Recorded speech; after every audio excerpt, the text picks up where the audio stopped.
Hey nerds, Alex here from Nerds Being Geeks, and here is my Dino-Quake GLC fighting deck.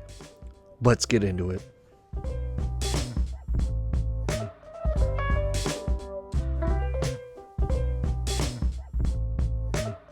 Alright guys, here is my fighting deck. I did recently win a badge with this deck. I will say it was probably 2 months ago, maybe at this point. I'm really far behind on filming. I go to 2 leagues. I'm thankful that I have 2 leagues around me now after spending several years with no leagues. It's hard to keep track of what deck did I bring to this league and how many badges do I have over here with what decks and blah blah blah. I'm a big fan of finding that middle ground between hyper competitive optimal cards versus Pokemon or cards that I just love or want to make work. I'm somewhere like in between there. I like to try and mash those up, and this deck is a great example of that.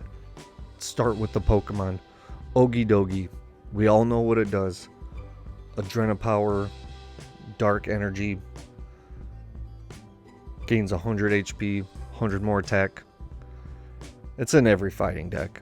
What's also in every fighting deck is Lunatone and Solrock. I think that combination of those 3 cards alone has just changed fighting dramatically. And they are basically all 3 are going to show up in just about every fighting deck nowadays. So here comes that part where it's like, oh yeah, I just like this Pokemon, I want to try it. And here we got Wishcash. 2 fighting energy, 140 damage with the Earthquake attack. It does do 20 damage to all of your bench Pokemon, which would usually be a problem. I also play Hisuian Arcanine, and this card's really fun. It has Proud Fangs for 0 energy cost. If your bench Pokemon have any damage counters on them, this attack does 90 more damage. So for 0 energy, you're doing 120 damage, and there are multiple things in this deck that can boost those numbers even higher. And also the Hisuian Growlithe attacks for free and burns your opponent. So just free energy attackers. But you might be thinking, whoa, there's only one Earthquake Pokemon. No, I play Donphan. Donphan is one of my all-time favorite Pokemon. Donphan also has Earthquake, and that's for 1 energy. It does 120 damage, and it does do another 20 to all of your benched Pokemon. But you might be thinking, that's 2 attackers that damage your own bench. But the point of this deck is to go quick and fast and have a very low attack cost. Well, just at looking at it now, you have Pokemon that are 0 energy cost attacking, 120 for 1 energy, 140 for 2, 160 for 2, you can do 70 for 1, or 170 for 2. So it's just, the goal is to go as fast as you can to where your opponent cannot slow you down. So if that includes damaging yourself, so be it, but it also boosts the attack of one of your other Pokemon. So let's talk about the newest addition to the deck. And it's this new Tantrum, 180 HP, tyrannical gutsy ability. This Pokemon has any special energy attached to it, it gets 150 more HP. And for 2 energy, wreak havoc, 160 damage, flip a coin until you get tails. For each heads, discard the top card of your opponent's deck. And I definitely used that. I think the most I got was 3. but really cool. This thing will take multiple prizes. Just, it's so cool to have another fossil attacker in GLC. If you don't know, in my colorless deck, I play like Aerodactyl, I play Archeops. I do love fossils, and I try and make them work. And with this one, I play this 100 HP Tyrant. And what's really cool about this whole family is the fossils. So because there are multiple Tyrants that evolve from multiple different fossils, but you can only play one Tyrant, you can play the different fossils and rare candy into Tyrantrum. So I could have a Jaw fossil on the bench. So I could have played this unidentified fossil, rare candy into the Tyrantrum, while also having this antique Jaw fossil on the bench, evolve into Tyrant, recover the Tyrantrum, and instantly evolve up again, just like that. God, do I hope that made sense. So you can play multiple fossils as long as the end goal is to get Tyrantrum out and one of these fossils evolves to Tyrant. I don't know if I made that any easier. Alright, so let's move on to the items. Field Blower, Pokegear, Premium Power Pro, Pokepad, Evolution Incense, Escape Rope, Buddy Buddy Poppin', Fossil Excavation Map that allows me to search my deck for the unidentified fossil, or recover it from the discard pile to help cycle the Tyrantrum family back into play.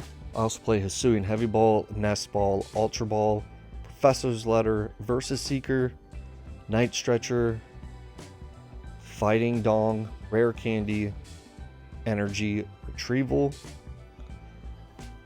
Tools, I play Floatstone and Muscle Band currently. Think I'd like to get a Lux Cape in here at some point. Stadiums, Brooklet Hill, Training Court to cycle that energy with Lunatone and Soul Rock, and Martial Arts Dojo. And with the Martial Arts Dojo, that's just another way to fix the math with Earthquake or Proud Fangs, just to kind of hit some higher numbers. And you can do that with Muscle Band, Martial Arts Dojo, and a supporter we will talk about shortly that does not see play at all. And I think in this build it's pretty fun. Supporters are Tarragon, Choruses, Tenacity, Guzma and Hala, N, Boss's Orders, Raihan, Lily's Determination, and this awesome Corina, probably one of my oldest full art supporters. I play Peonia, Teammates, Arvin, and the card in question is Grant. If you don't know what Grant does, it gives your fighting Pokemon 30 more damage that turn, and during your turn, if Grant is in your discard pile, you may discard 2 cards except any Grant from your hand. If you do, put this Grant into your hand, so you can cycle 30 damage, 30 damage, 30 damage. So you have a modifier of 10 or even 40 more damage, 30 damage, and Muscle Band. You could be hitting some really big numbers with Grant. So Arvin, Hex, and another awesome full art supporter, this Fossil Researcher. Search your deck for up to 2 in any combination of Amara and Tyrant and put them onto your bench. Shuffle your deck afterwards. So this lets you skip the fossil stage